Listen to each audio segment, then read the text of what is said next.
Tout comme le mondial de l'auto, Renault fête cette année ses 100 ans. Il était donc normal que le constructeur de Billancourt marque l'événement d'une pierre blanche et renoue le temps d'un concept car avec ses fastes d'antan.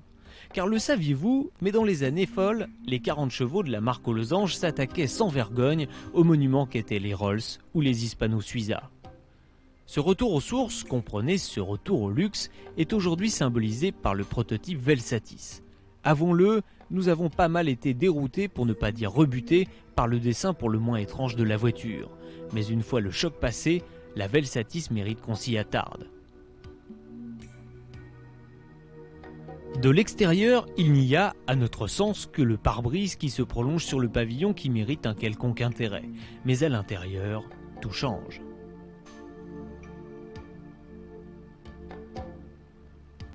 Il y a d'abord l'original malle arrière qui s'ouvre comme un coquillage mais qui ne contient hélas qu'une unique valise. Il y a ensuite les portes démesurées qui avancent et pivotent à la fois pour faciliter l'accès aux 4 places, puis les sièges avant qui s'escamotent d'une simple pression pour rejoindre les véritables fauteuils arrière.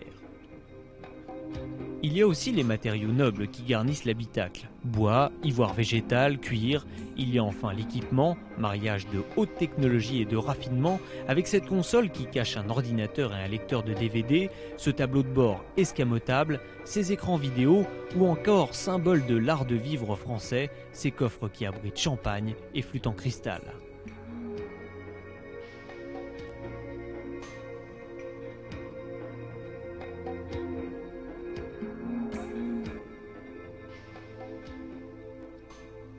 La mécanique est moins élitiste puisqu'il s'agit du V6 qui équipe les Laguna, mais dont la puissance a quand même été portée ici à 210 chevaux.